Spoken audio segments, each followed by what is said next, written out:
সুপ্রিয় দর্শক, আসসালামু আলাইকুম। আপনাদের সবাইকে স্বাগত জানাচ্ছি এখনকার আলোচনায়। আপনাদের সঙ্গে আছি আমি সিরাজুল ইসলাম। দর্শক, দুপুরবেলার ভিডিওতে যে খবর দিয়েছিলাম সেই খবর কিন্তু সন্ধ্যা হতে না হতেই বদলে গেল। কি সেই খবর? সৌদি আরব এবং আমেরিকার মধ্যকার পরমাণু চুক্তি বদলে গেল কেমন করে? তখন বলা ছিল যে আমেরিকা শর্ত ছাড়াই সৌদি আরবকে পরমাণু কর্মসূচি পরিচালনা করার জন্য চুক্তি করেছে। কিন্তু সন্ধ্যার খবরে প্রকাশ পাচ্ছে ডোনাল্ড ট্রাম্প জাস্ট তার অবস্থান বদলে ফেলেছেন। বাংলায় অনেকে পোল্টি মারা বলে, তিনি অবস্থান বদলে এখন বলছেন সৌদি আরবকে আব্রাহাম অ্যাকর্ড অর্থাৎ ইসরায়েলের সাথে সম্পর্ক স্বাভাবিকীকরণের যে চুক্তি, সেই চুক্তিতে সই করার শর্তে এই পরমাণু কর্মসূচির ব্যাপারে সৌদি আরবের সাথে চুক্তি হয়েছে। অর্থাৎ সৌদি আরব ইসরায়েলকে স্বীকৃতি দেবে, তবেই এই পরমাণু কর্মসূচি পাবে। এই পরমাণু চুক্তির সমস্ত সব কিছু সৌদি আরব লাভ করবে। সৌদি আরব পাল্টা জবাব দিয়েছে, তাদের নীতি অবস্থান একই আছে। স্বাধীন ফিলিস্তিনি রাষ্ট্র ছাড়া সৌদি আরব ইসরায়েলকে স্বীকৃতি দেবে না। আসলে কোথাকার পানি কোথায় গিয়ে গড়ায়, কোথায় গিয়ে দাঁড়ায়, আমাদের একটু দেখার ব্যাপার।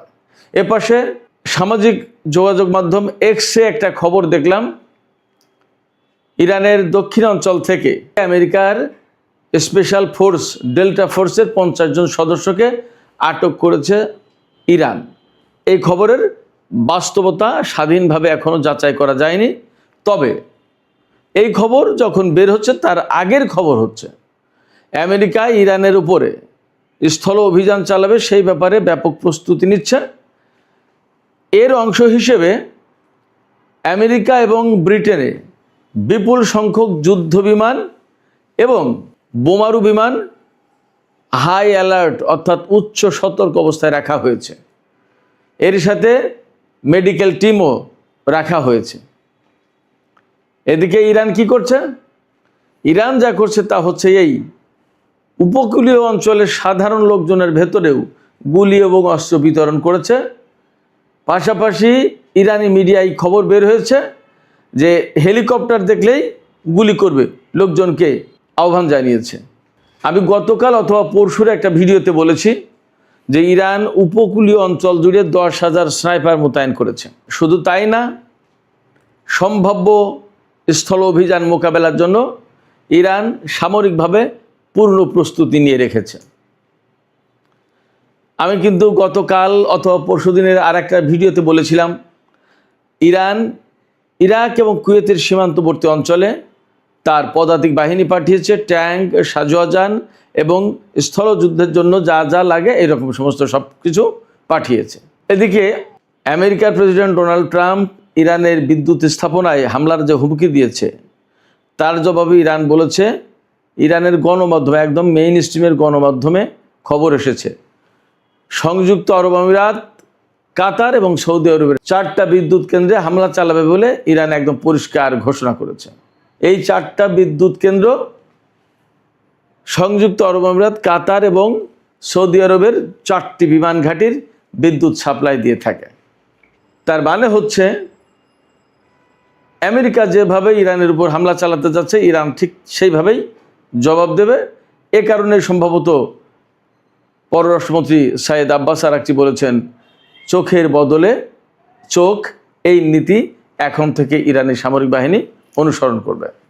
তো সুপ্রিয় দর্শক, এ সমস্ত সব কিছু মিলে আমরা এখন বিস্তারিত আলোচনা করব। আশা করি শেষ পর্যন্ত সঙ্গে থাকবেন। আর ভিডিও যদি ভালো লাগে তাহলে লাইক, কমেন্ট, শেয়ার করবেন এবং চ্যানেলটি সাবস্ক্রাইব করে সাথেই থাকবেন। সর্বপ্রথম যে আলোচনাটি করতে চাই সেটি হচ্ছে এই সৌদি আরব এবং আমেরিকার মধ্যে কয়েক ঘন্টা আগে, সেটা 10-20 ঘন্টা আগের ব্যাপার, একটা চুক্তি হয়েছে। চুক্তিটা হলো পরমাণু চুক্তি। আমেরিকা সৌদি আরবকে পরমাণু প্রযুক্তি দেবে, সৌদি আরব বেসামরিক উদ্দেশ্যে এই পরমাণু কর্মসূচি পরিচালনা করতে পারবে এবং এই চুক্তির আওতায় সৌদি আরব কোনো শর্ত ছাড়া এই পরমাণু কর্মসূচি পরিচালনা করতে পারবে। শর্ত ছাড়া বলতে প্রধানত 2টা শর্তের একটা সম্ভাবনা বা আশঙ্কা ছিল। সেই 2টো শর্ত ছাড়াই আমেরিকা সৌদি আরবকে নাকি এই পরমাণু চুক্তি করে দিয়েছে। সেই দুটো শর্তের একটা হলো সৌদি আরব ইউরেনিয়াম সমৃদ্ধকরণ করতে পারবে না, কিন্তু সেই শর্ত জুড়ে দেওয়া হয়নি। আরেকটা ছিল, সম্ভাবনা ছিল যে ইসরায়েলকে স্বীকৃতি দিতে হবে, কিন্তু এই চুক্তিতে দুটো শর্তের একটাও নেই। খবরটা এই ছিল প্রাথমিকভাবে। কিন্তু কিছু ঘন্টা, অর্থাৎ কয়েক ঘন্টা যেতে না যেতেই মার্কিন প্রেসিডেন্ট ডোনাল্ড ট্রাম্পের পক্ষ থেকে বক্তব্য এসে গেছে। তিনি বলছেন এই চুক্তির প্রধান শর্ত ইসরায়েলকে স্বীকৃতি দিতে হবে, অর্থাৎ আব্রাহাম অ্যাকর্ডে সই করতে হবে। আব্রাহাম অ্যাকর্ডটা কি? আব্রাহাম অ্যাকর্ড হচ্ছে আগের বার যখন ডোনাল্ড ট্রাম্প ক্ষমতায় এসেছিলেন তখন তিনি ইসরায়েলের সাথে মুসলিম দেশগুলোর সম্পর্ক স্বাভাবিকীকরণ, ইসরায়েলকে একটা স্বাধীন সার্বভৌম রাষ্ট্র হিসেবে, বৈধ রাষ্ট্র হিসেবে স্বীকৃতি দেওয়া, তার সাথে সম্পর্ক তৈরি করা, সমস্ত সব কিছু অ্যাজ ইউজুয়াল আর 10টা-5টা রাষ্ট্রের সাথে যেভাবে অন্যান্য রাষ্ট্র করে ইসরায়েলের সাথেও তাই করতে হবে। সেই সময় এই চুক্তিতে সই করেছিল সংযুক্ত আরব আমিরাত, বাহরাইন, সম্ভবত মরক্কো এবং সুদান। ডোনাল্ড ট্রাম্প এই কথা বলছেন যে এই আব্রাহাম অ্যাকর্ডে সই করার শর্তে সৌদি আরবকে পরমাণু প্রযুক্তি এগুলো দেওয়া হচ্ছে, এবং তিনি এও দাবি করেছেন যে সৌদি আরব ইউরেনিয়াম এনরিচ করতে পারবে না, সামরিক উদ্দেশ্যে পরিচালিত করতে পারবে না, সেখানে ক্লজ দেওয়া আছে। এই জায়গায় কতগুলো প্রশ্ন আসে। চাপে পড়ে ট্রাম্প এই সমস্ত কথা বলছেন কিনা, তার অবস্থান পরিবর্তন করলেন কিনা, এটা একটা। আর একটা প্রশ্ন আসে, সৌদি আরব এক ধরনের ফাঁদে পড়লো, ঘেরাটোপে পড়লো কিনা। আর একটা প্রশ্ন আছে যে ডোনাল্ড ট্রাম্প কি তাহলে সত্য বলছেন কিনা যে তিনি আব্রাহাম অ্যাকর্ডে সই করার শর্তে সৌদি আরবের সাথে এই চুক্তি করেছে। তার মানে সৌদি আরব বলেছে যে হ্যাঁ আমরা আব্রাহাম অ্যাকর্ডে সই করব। যদি তাই বলে তাহলে সৌদি আরব কি এখানে লুকাচ্ছে আসল কথা? তারা এই কথা বলেনি, এটা লুকাচ্ছে কিনা? তার মানে ডোনাল্ড ট্রাম্পকে যেমন সন্দেহ করার ব্যাপার আছে যে তিনি মিথ্যা বলছেন কিনা, অসত্য বলছেন কিনা, তেমনি সৌদি আরব মিথ্যা বা অসত্য বলছে কিনা সেটাও একটা প্রশ্ন। আর সর্বোপরি শেষ প্রশ্ন যেটা আসে অন্তত এখানে, সেটা হচ্ছে তাহলে এই চুক্তির ভবিষ্যৎটা কি? এই চুক্তি সৌদি আরব মানবে কিনা, আমেরিকা মানবে কিনা, এবং এই চুক্তি অনুযায়ী আব্রাহাম অ্যাকর্ডে সই হবে নাকি হবে না? এই চুক্তি অনুযায়ী সৌদি আরব পরমাণু কর্মসূচি পাবে নাকি পাবে না? বড় বড় প্রশ্ন। একটু ছোট্ট করে যদি ব্যাখ্যা করি তাহলে বলবো Donald Trump very much unpredictable person. তাকে কেউ প্রেডিক্ট করতে পারে না, এবং সবচেয়ে বড় কথা, প্রেডিক্ট করার চেয়ে সবচেয়ে বড় কথা হচ্ছে তিনি এখন কি বলেন, 2 মিনিট পরে কি বলেন, 2 ঘন্টা পরে কি বলেন, তার কোনো ঠিক ঠিকানা নেই। পশ্চিমা গণমাধ্যম, আমেরিকান গণমাধ্যম, আমেরিকান বিশ্লেষকরা, রাজনীতিকরা সবাই কথা বলে। অতএব ডোনাল্ড ট্রাম্পের সাথে কেউ কোনো চুক্তি করে শান্তিতে সেই চুক্তি বাস্তবায়ন করতে পেরেছে কিনা, সেটাই তো একটা বড় প্রশ্ন।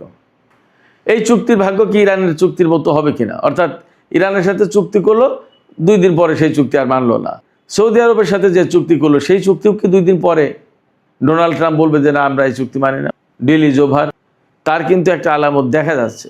হয় এখন সৌদিকে আমেরিকার কাছে আত্মসমর্পণ করে নত হয়ে বলতে হবে ঠিক আছে আমরা আব্রাহাম অ্যাকর্ডে সই করছি, দিন আমাদের পরমাণু প্রযুক্তি, অথবা সৌদি আরবকে বলতে হবে যে না, স্বাধীন ফিলিস্তিন রাষ্ট্র না হওয়া পর্যন্ত আমরা এই চুক্তিতে সই করবো না, তাতে আপনি আবারে প্রযুক্তি দেন আর না দেন।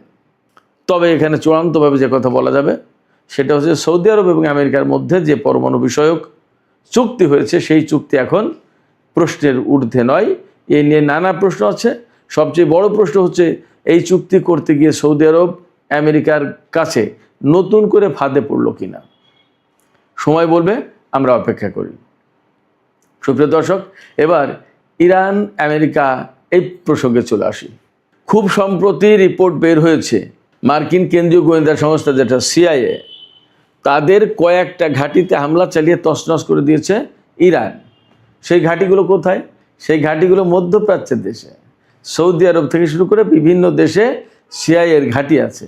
এই সমস্ত ঘাঁটি শনাক্ত করে ইরান তার অনেকগুলোতে হামলা চালিয়েছে। বলা হচ্ছে কমপক্ষে 2টো, আর বেশি হলে 12টা। এটা একটা অবস্কিউর অবস্থা রাখলো যে 2টো অথবা 12টা, মানে 1 আর 100 এরকম হয়ে গেল। তো বেশ কিছু ঘাঁটিতে যে হামলা চালিয়েছে কথা সত্য। এবং এই হামলা ইরান কি করে চালালো এতটা টু দ্য পয়েন্টে, এটা নিয়ে গবেষণা করছে আমেরিকা, তদন্ত করছে, এবং তারা প্রাথমিকভাবে দোষারোপ করছে যে রাশিয়া এই গোয়েন্দা তথ্য দিয়ে ইরানকে হেল্প করেছে।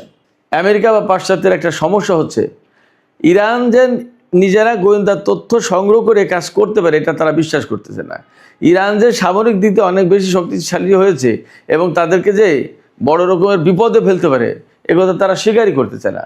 তারা সবসময় ইরানকে আন্ডার এস্টিমেট করে এবং ইরানকে ছোট দুর্বল একটা অচ্ছুত দেশ হিসেবে দেখাতে চায়।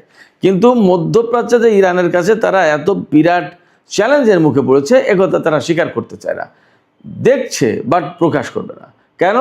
তাদের সম্মান যাবে, তাদের প্রভাব প্রতিপত্তি সব শেষ হয়ে যাবে, তাদের যে একক কর্তৃত্ব আধিপত্য এটা শেষ হয়ে যাবে। কিন্তু একটা কথা আছে না, বাংলায় একটা প্রবাদ আছে যে অন্ধ হলে কি প্রলয় বন্ধ হয়, অর্থাৎ আপনি চোখ বন্ধ করে থাকলেন কিন্তু দুনিয়া ধ্বংস হয়ে যাচ্ছে, সেই ধ্বংস হওয়া কি বন্ধ হবে? হবে না। আমেরিকা যতই ইরানকে অস্বীকার করুক, তার সামরিক সক্ষমতা, তার গোয়েন্দা সক্ষমতা, তার অস্ত্রের সক্ষমতা এই সমস্ত নিয়ে যত কথাই বলুক, বাট রিয়েলিটি হচ্ছে ইরান এমন একটা পর্যায়ে গেছে যেখান থেকে আমেরিকাকে প্রতিদিন প্রতি মুহূর্তে চ্যালেঞ্জের মুখে পড়তে হচ্ছে। এইরকম একটা চ্যালেঞ্জের মুখেই কি পড়লো আমেরিকা ইরানের দক্ষিণাঞ্চলে? সামাজিক মাধ্যম এক্সে একটা খবর দেখলাম, সত্য মিথ্যা আমি জানি না, আমি একদম অ্যাকুরেট খবর বলছি না, দেখলাম খবরটা সত্য হতে পারে মিথ্যাও হতে পারে, স্বাধীনভাবে যাচাই করা যায়নি। আমি আপনাদেরকে আর একটা কথা বলে রাখি, এখন মেইন স্ট্রিম চ্যানেলে যত খবর বের হয় তার চেয়ে অনেক বাস্তব খবর বের হয় সামাজিক যোগাযোগ মাধ্যম, ফেসবুক, টুইটার, টেলিগ্রামে, ইনস্টাগ্রামে, ইউটিউবে, এটা আপনারা অনেকেই জানেন। এবং সারা বিশ্বের টেলিভিশন চ্যানেলগুলো, পত্রপত্রিকা অনেক কিছুই মায়ের খেয়ে গেছে এই সমস্ত মিডিয়ার কারণে, এবং সেই খবরগুলো কিন্তু পরবর্তীতে বাস্তব হয়, এটা দেখা যায়। তো যাই হোক, আমি এখনও বলছি না যে দক্ষিণ অঞ্চলে 50 জন ডেল্টা ফোর্সের সদস্যকে আটক করেছে ইরান, বাট খবর এমন দেখলাম যদি এরকম হয় তাহলে আমি ব্যক্তিগতভাবে অবাক হব না। এই কারণে ইরান অনেক দিন থেকেই প্রস্তুতি নিয়ে রেখেছে যে দক্ষিণ অঞ্চলে এই যে আমেরিকা হামলা চালাচ্ছে, এই হামলার মধ্য দিয়ে মূলত দক্ষিণ অঞ্চলটাকে, ইরানের সামরিক বাহিনীর সক্ষমতাকে ধ্বংস করে দিয়ে সামরিক বাহিনীকে ভেতরে ঢুকে দিয়ে এই অঞ্চল দিয়ে আমেরিকার সেনা স্থল অভিযান শুরু করবে। কিন্তু ইরান ঠিকই বুঝতে পেরেছে এবং তার প্রস্তুতি কিন্তু আগেই নিয়ে রেখেছে। আমি গত কাল বা পরশু বলেছি যে ইরানের দক্ষিণ অঞ্চলে 10,000 স্নাইপার মোতায়েন করা হয়েছে সেনাবাহিনী থেকে, এবং কুয়েত ইরাক সীমান্তে কিন্তু তারা সাজোয়াজান ট্যাঙ্ক এগুলো পাঠিয়েছে। তার মানে তাদের কিন্তু আমেরিকাকে মোকাবেলার প্রস্তুতির অংশ হিসেবে এগুলো করেছে, এটা পরিষ্কার দেখতে পাচ্ছি আমরা। সেক্ষেত্রে 50 জন মার্কিন ডেল্টা ফোর্সের সদস্যকে যদি আটক করে তাতে অবাক হওয়ার কিছু থাকবে না, এবং আমেরিকা যদি সত্যি সত্যি সেনা পাঠায় রেকি করার জন্য, অর্থাৎ পরিস্থিতি জানা বোঝার জন্য, তাতেও অবাক হওয়ার কিছু থাকবে না, অসম্ভব কিছু না। এবার আমি এই আলোচনার প্রথম দিকে বলেছিলাম যে ইরানের উপকূলীয় অঞ্চলের বা দক্ষিণ অঞ্চলের খুজেস্তান প্রদেশের সমস্ত জায়গার লোকজনকে এইরকম বলা হচ্ছে, আহ্বান জানানো হচ্ছে। ইরানের গণমাধ্যমে খবর, এই সমস্ত এলাকার সাধারণ জনগণকে বলা হয়েছে হেলিকপ্টার দেখলে যাতে গুলি করে। তার মানে ইরান খুবই ধারণা করছে বা আশঙ্কা করছে যে যে কোনো মুহূর্তে আমেরিকা ইরানের ভেতরে স্থল অভিযান চালাবে, এবং সেই কারণে উপকূলীয় অঞ্চল, বিশেষ করে হরমুজগান প্রদেশের লোকজনের ভেতরে গুলি এবং ছোটোখাটো আগ্নেয়াস্ত্র, পিস্তল, রিভলভার বা শর্ট গান, হ্যান্ডগান এই সমস্ত বিতরণ করা হয়েছে। তার মানে হচ্ছে আমেরিকা যদি স্থল অভিযান চালায় তাহলে তারা, মার্কিন সেনারা ইরানের ভেতরে গণ প্রতিরোধের মুখে পড়বে। এই স্থল অভিযানের ব্যাপারে আমেরিকার পক্ষ থেকে কিছু কিছু সিগন্যাল পাওয়া যাচ্ছে। আমেরিকা এবং ব্রিটেনে বহু সংখ্যক যুদ্ধ বিমান এবং বোমারু বিমান প্রস্তুত রাখা হয়েছে। গতকাল তো খবর বেরিয়েছিল যে ইরানের উদ্দেশ্যে আমেরিকার B-1 বোমারু বিমান পাঠানো হয়েছে। তো আমেরিকার এই যে এই সমস্ত ফাইটার জেট এবং বোমারু বিমান যে প্রস্তুত রাখা হয়েছে এগুলো কিন্তু সিগন্যাল। তার মানে স্থল অভিযান চলবে এবং বিমান বাহিনী সাপোর্ট দেবে স্থলবাহিনীকে। মার্কিন ডেল্টা ফোর্স বা মেরিন কোর বা আরও যে সমস্ত স্পেশাল ফোর্স আছে তারা অভিযান চালালে তখন হেল্প করবে। এবং এজন্য মেডিকেলের একটা বিরাট বড় টিম, 150 ডাক্তার নার্সের একটা বড় টিম তারা রেডি করেছে, এমন খবর আছে। এবং আমেরিকা বুলগেরিয়াকে বলেছে যে তোমাদের ঘাঁটি দিতে হবে আমাদের ইরানের উপর হামলা চালানোর জন্য। আপনারা সবাই জানেন মধ্যপ্রাচ্যের ঘাঁটিগুলো থেকে মোটামুটি প্রায় বিদায় হওয়ার কাছাকাছি। গত রাতে খবর দেখলাম, আমি দুপুর ভিডিওতে বলেছি আলুদেদ ঘাঁটি থেকে মার্কিন সেনারা চলে গেছে ঘাঁটি খালি করে। আজকে আর একটা খবর দেখলাম, সম্ভবত প্রিন্স ফয়সাল এয়ারবেজ সেই ঘাঁটিও ছেড়ে গেছে, অথবা মোয়াফাক আল সালতে, যে কোনো একটা ঘাঁটি একদম ক্লিয়ারলি কমপ্লিটলি খালি করে ফেলেছে। সেখানে মার্কিন সেনা তাদের বিমান, ড্রোন কোনো কিছুই রাখেনি। তো বুলগেরিয়াকে আমেরিকা তাদের বিমান ঘাঁটি ব্যবহারের সুযোগ দিতে বলেছে এবং বুলগেরিয়া রাজি হয়েছে। বুলগেরিয়া হচ্ছে নেটোভুক্ত একটা পূর্ব ইউরোপের দেশ, এবং পূর্ব ইউরোপের যে সমস্ত দেশ নেটোতে জয়েন করেছে তারা আমেরিকার অনেক বেশি অনুগত। ইরান বুলগেরিয়াকে সতর্ক করেছে যে ঘাঁটি দেওয়ার ব্যাপারে সতর্ক থাকো। ইরানের নীতি হচ্ছে কি, যে যেখান থেকে হামলা হচ্ছে সেই জায়গায় ইরান হামলা চালায়। বুলগেরিয়া থেকে যদি আমেরিকা হামলা চালায় তাহলে বুলগেরিয়ার উপর কিন্তু ইরান হামলা চালাতে পারে। তার মানে তখন নেটো জোটের আর একটা দেশ যুদ্ধের ভেতরে জড়িয়ে গেল, তখন হয়তো নেটো জোটের প্রশ্ন আসতে পারে একদম পুরো যুদ্ধে জড়িয়ে যাওয়ার। যদি তাই হয় তখন চীন রাশিয়ার ভূমিকা কী হবে তা কিন্তু একটা বড় প্রশ্ন। তার মানে বিশ্বযুদ্ধ কি আসন্ন, সে একটা প্রশ্ন এই প্রেক্ষাপটে দাঁড়িয়ে যাচ্ছে। এরই মধ্যে ইরান ৫,৫০০ কিলোমিটার পাল্লার ক্ষেপণাস্ত্রের পরীক্ষা চালিয়েছে। কেন? বুলগেরিয়াকে শুধু উদ্দেশ্য করে নয়, নতুন ব্রিটিশ প্রধানমন্ত্রীর কাছে ব্রিটেনের ঘাঁটি এবং দিয়াগো গার্সিয়া ঘাঁটি, যেটা ব্রিটিশ অধীনে, সেই ঘাঁটি ব্যবহারের জন্য চাপ সৃষ্টি করেছে। কেয়ার স্টারমার দেয়নি, এই নতুন প্রধানমন্ত্রী দিয়েও দিতে পারে। যদি দেয় তাহলে দিয়াগো গার্সিয়া ঘাঁটিতে ইরানের হামলার প্রশ্ন আছে, তখন একটু দূরবর্তী পাল্লার ক্ষেপণাস্ত্র প্রয়োজন। সেই জন্য ইরান হয়তো এই ৫,৫০০ কিলোমিটার পাল্লার ক্ষেপণাস্ত্রের পরীক্ষা চালিয়েছে। ইরান থেকে বুলগেরিয়ার দূরত্ব ১৮০০ কিলোমিটার থেকে ২,০০০ বা ২,৩০০ কিলোমিটারের ভিতরে। আর ব্রিটেনের কতটুকু আমি জানি না, সম্ভবত ৫,৫০০ কিলোমিটার হতে পারে। আবার দিয়াগো গার্সিয়া ঘাঁটি সম্ভবত ৩৮০০ বা ৪,০০০ কিলোমিটার। তার মানে ৫,৫০০ কিলোমিটার পাল্লার ক্ষেপণাস্ত্র হলেই ইরান সব কাভার করতে পারে। যদি এই সমস্ত ঘটনাগুলো ঘটে তাহলে যুদ্ধের বিস্তৃতি মারাত্মকভাবে বেড়ে যাবে। এবং আমি যে বললাম, বুলগেরিয়া যদি যুদ্ধে জড়িয়ে যায়, ইরান যদি বুলগেরিয়ায় হামলা চালায় আর বুলগেরিয়া যদি রিয়্যাক্ট করে, তাহলে নেটো জোটের কিন্তু তখন যুদ্ধে জড়িয়ে যাওয়ার প্রশ্ন। অবশ্যই আমেরিকাকে প্রথম যুদ্ধে নেটো জোট বা ইউরোপীয় ইউনিয়ন সমর্থন দেয়নি, এখন নতুন করে দেবে কিনা সেটা সময় বলবে, দেখা যাক। এদিকে আমি আর একটা খবর বলেছিলাম যে মার্কিন প্রেসিডেন্ট ডোনাল্ড ট্রাম্প যে বলেছেন যে হরমুজ প্রণালীতে আর যদি একটা জাহাজে হামলা চালানো হয় তখন আমরা একটা সেতু অথবা একটা বিদ্যুৎ কেন্দ্রে হামলা চালাবো ইরানের। গত রাতে ইরান যে হামলা চালিয়েছে সেটা কিন্তু মার্কিন জাহাজ, মার্কিন তেলবাহী জাহাজে।